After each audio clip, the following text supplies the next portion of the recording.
I'm Dr. Janel Anderson, former college professor turned manager in a large corporation turned entrepreneur. And not just any entrepreneur. I've made it my life's work to make organizational life more effective and fulfilling.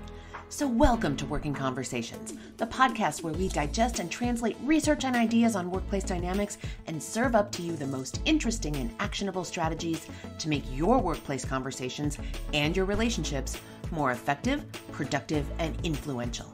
If you're looking for proven tools for your workplace toolbox, you're in the right place. Now, let's get after it.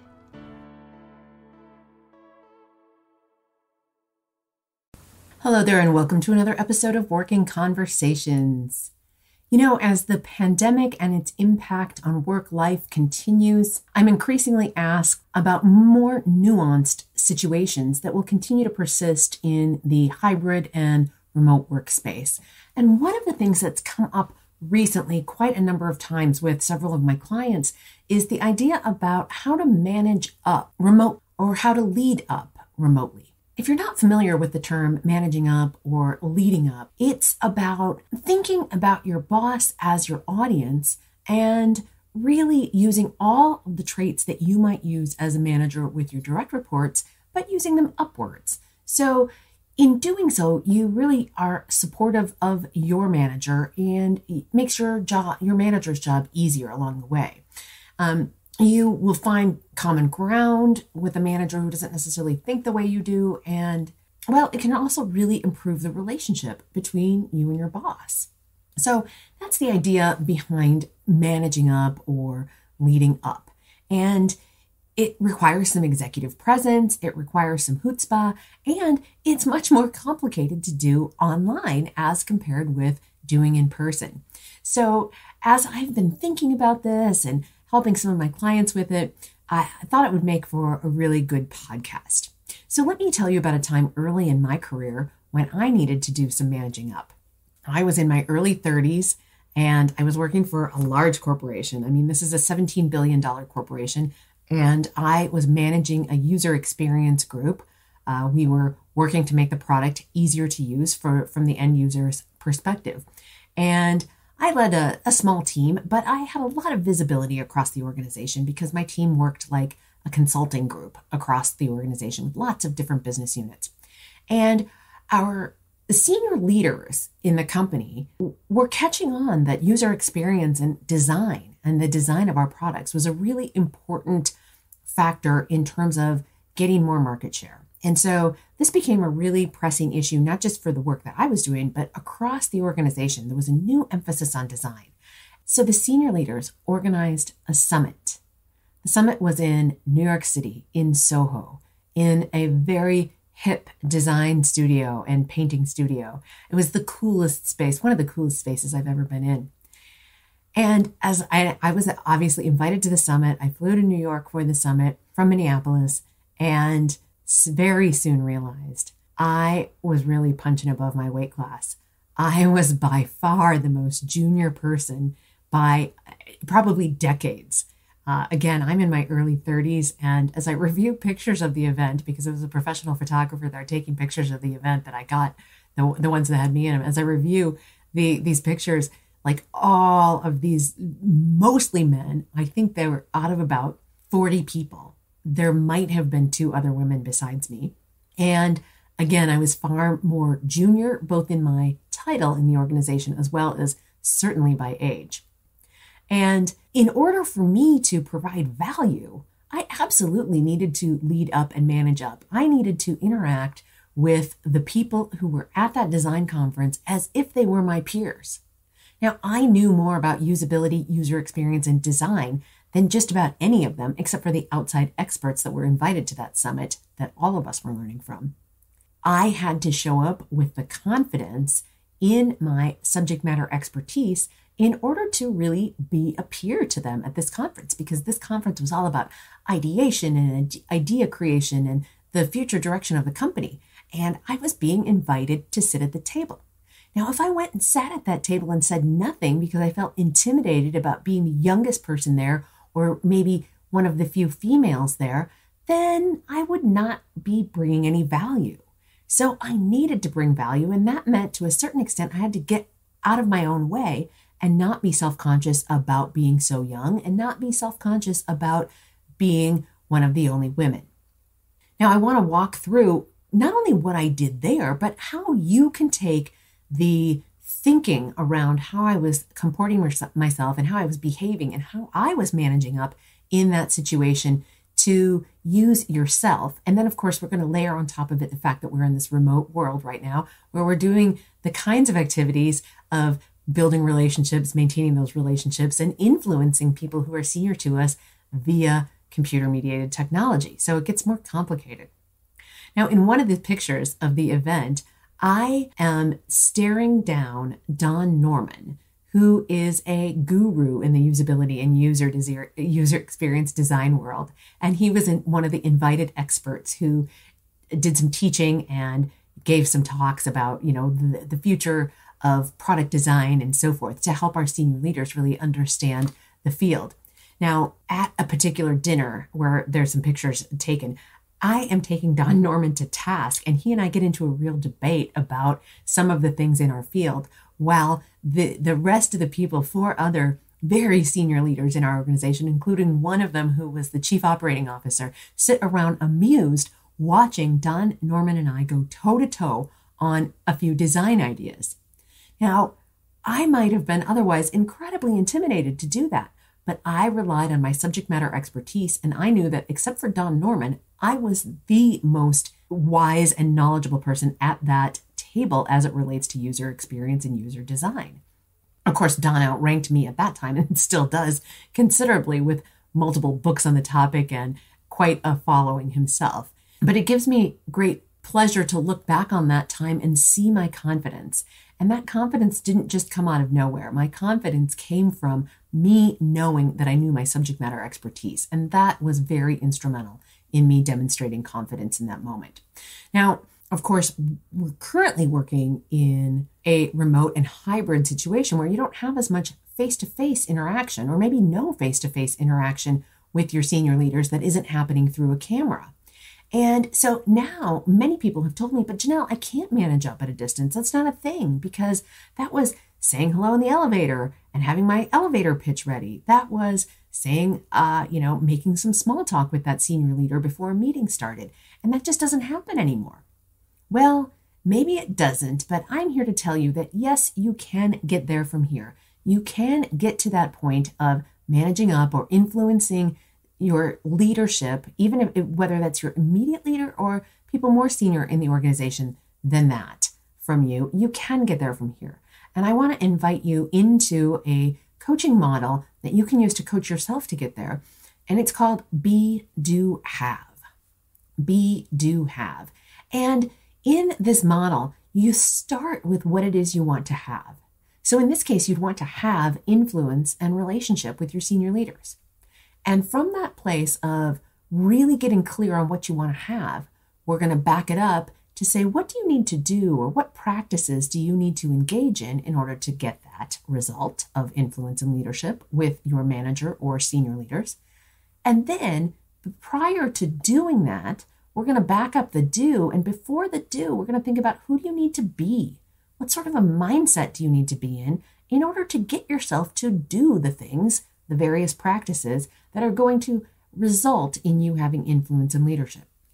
This episode is made possible by Instacart. If you haven't already started using Instacart, now is the time, my friend. Now, I'm the first one to say that I actually enjoy a trip to the grocery store. I really do. But you know what I like doing even better? Making this podcast. When I was deep in the development of this podcast, outlining and recording the first few episodes, my kids reminded me that they needed to eat. Instacart to the rescue. In absolutely record time, Magnolia, my Instacart shopper that day, delivered chicken nuggets, milk, avocados, fresh berries, and a host of other groceries we needed. When life gets busy, or when you just want to feel like royalty and have someone do it for you, there's Instacart. Get $10 off your first order when you sign up at workingconversations.com/Instacart. Now, back to the show. Now, if we take a look at my situation when I was at that swanky conference in Soho with my senior leaders and a couple of design experts, who did I need to be? Well, in terms of my mindset, I needed to be somebody who was confident. But wait, I'm getting ahead of myself. Let's go back to what I wanted to have. I wanted to have a voice. I wanted to have a seat at the table. And so then what did I need to do? I needed to speak up. I needed to bring my ideas forward. I needed to be part of the conversation. And then who did I need to be in order for me to bring that? Who did I need to be? What mindset did I need to be in? So when we start with the mindset piece first, we miss a link, a special link between the result we want to get and where we're starting from a mindset. So again, we start with the have, what we want to have as a result. That is influence and leadership. Now, in my instance, what I wanted to have there in that swanky conference in Soho was I wanted to have a legitimate seat at the table. I didn't want to just be invited to that meeting because of my title. I wanted to demonstrate that I had knowledge. I wanted to have a legitimate seat at the table and have a voice in how the company moved forward with design, user experience, and usability practices. So what did I need to do in order to demonstrate that influence and build those relationships? The practices, the specific practices that I needed to do were that I needed to speak up. I needed to share my ideas. I needed to not hold back. I needed to get in conversation with people even when I felt uncomfortable. I needed to do things like go toe to toe with Don Norman when I disagreed with one of his perspectives. Now, who did I need to be in order to do that? Well, I certainly didn't need to be a person who was self-conscious about being the youngest person in the room or one of the few women who were at the event. That would not help me at all. Instead, I needed to get into a mindset where I felt equivalent, where I felt that I was a peer to these senior leaders. Again, several of them, including, the chief operating officer and the chief executive officer and the chief marketing officer, they were all there, all the C-level people. That was not the sandbox I was used to playing in. So I could not be intimidated. I could not be bashful or introverted or shy.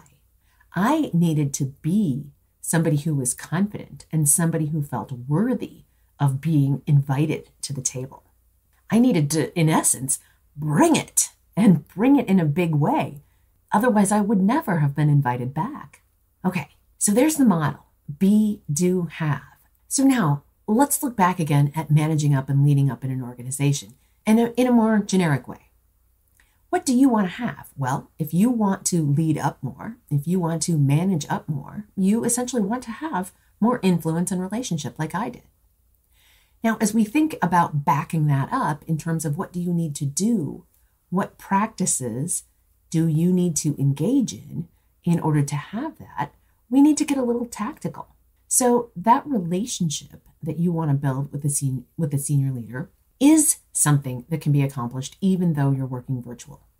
Okay, so here's a couple of ideas. First off, make sure that whatever you do, those practices, that you're doing them in a synchronous environment. That is a real-time environment. So you are, in fact, you can make some small talk with somebody in the moments before a meeting begins.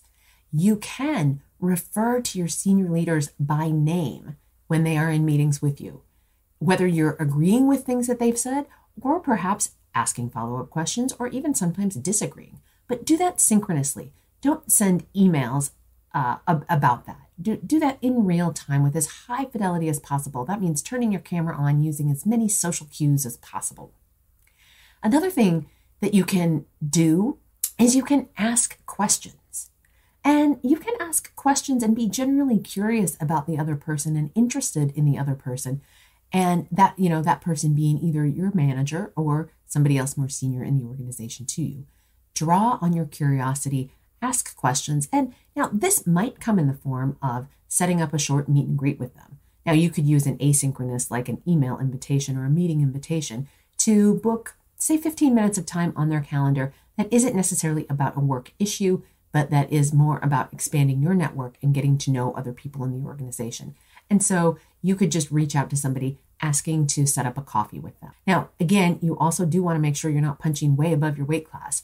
Don't start with skipping 3 levels of management and asking the chief operating officer to have coffee with you without either socializing that idea first or starting at some other points, lower points of leadership in the organization while you work your way up to getting to know the more senior leaders.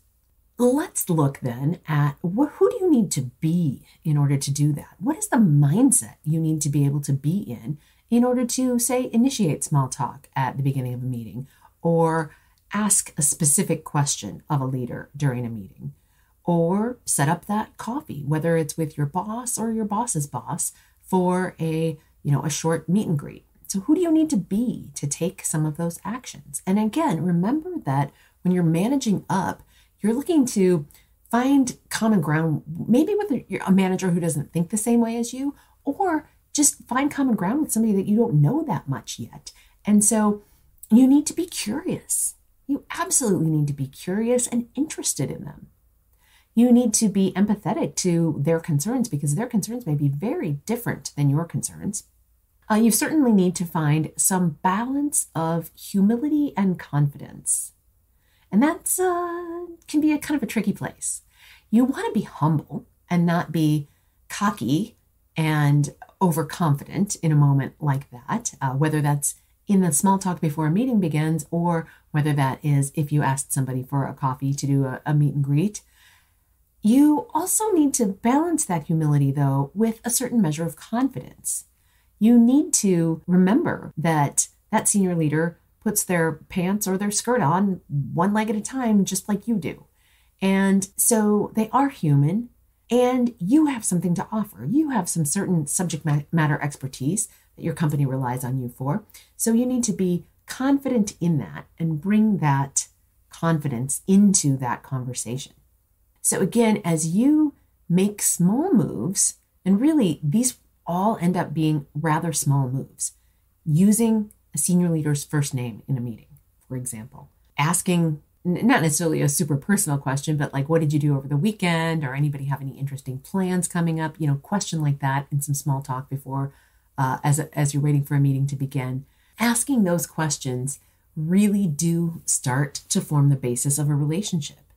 And once you have that relationship in place, then you are in a better position to do the work of managing up and really influence and have an effect on someone or something. But if you are not yet in that state of being connected, that state of relationship, it is really hard to influence and manage up. So to do the work of managing up and to have that kind of a situation where you have influence and relationship, you need to start with the relationship piece first. And that is the do part, the building of the various practices that are going to help create that relationship.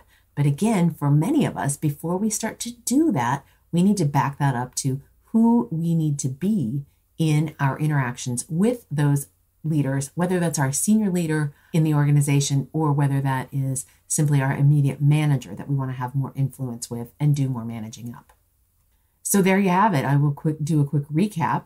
You want to start with what you want to have. You want to have influence and relationship with your senior leaders, and then you're going to back that up with the do, the various practices, the relationship building practices, and break them down into things that are small and not intimidating.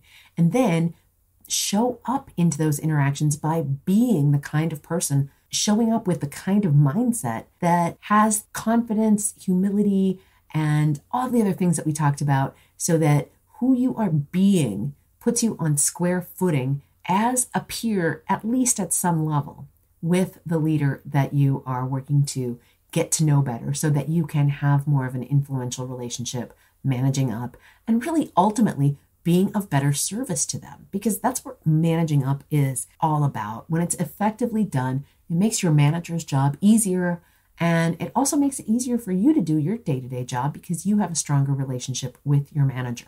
Again, all of that can be done in a remote and a hybrid setting. We just have to think more carefully and critically about how we do it. And I'm also going to suggest, use a light touch at first as you're developing relationships, because if you come on too strong, whether that's in the remote environment or in the face-to-face environment, it can start to feel a bit creepy. So that is my advice for you this week on managing up and leading up. If you liked this episode, please share it with a friend, and I will see you back here, same time, same place next week. Take good care. Thanks so much for listening. If you like what you're hearing on the podcast, head on over to Stitcher, Apple Podcasts, or wherever you get your podcasts and give us 5 stars and a quick review. It really makes a difference, and it keeps us bringing you valuable content that you can put into play in your life. I'm Dr. Janel Anderson, and this is Working Conversations.